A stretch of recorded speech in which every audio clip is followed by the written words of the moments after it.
The TNT Tropang 5G take a step closer to their Grand Slam bid, but not without facing a really tough challenge along the way.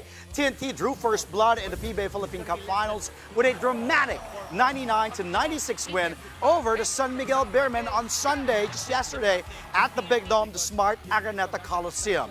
What a thriller for Game 1 here, as the Tropang 5G did dominate the first three quarters and already had a 19-point cushion heading into the final frame. R. Pugoy and Jordan Henning leading TNT's explosive long-range assault.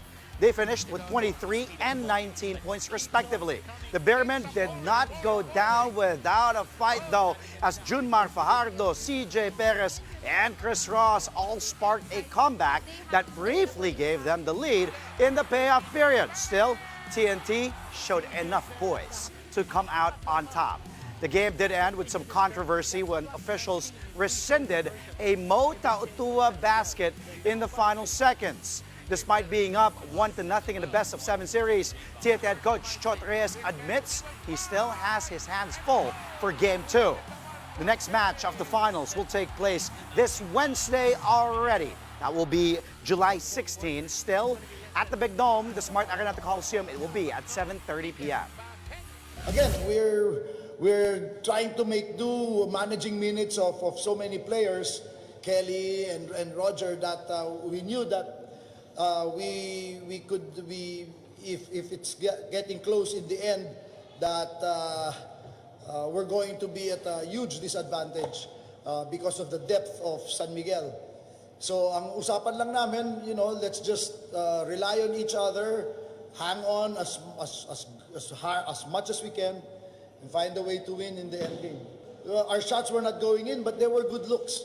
And that's what we say on our team. As long as we get good looks, we can live with that. What we could not live with were our turnovers.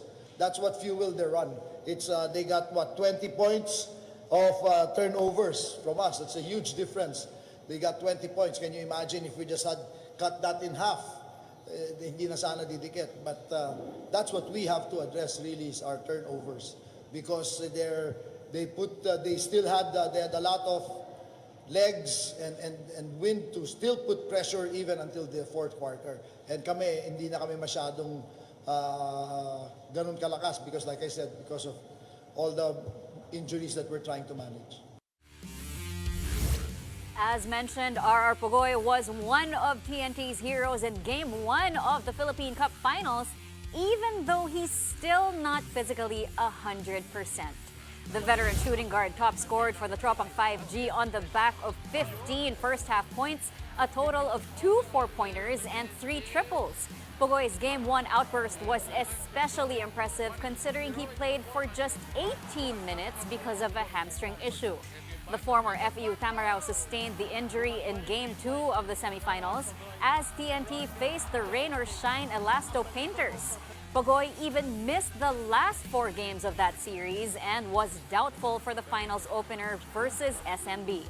But as it turned out, the Cebuano swingman was ready to answer the call. Here's Pugoy talking about his gutsy performance and his team's resilience. Sa totoo lang, hindi pa ako nakasali ng 5-on-5 talaga, di ba, Coach?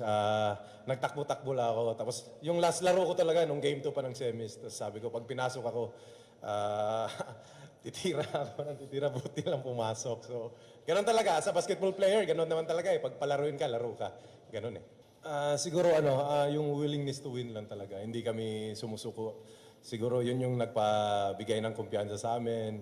Kahit alam naman natin, semis, pa lang, dami namin pinagdaanan, ngayon pa ba kami susuko. So, yun lang talaga yung nasa isip namin palagi.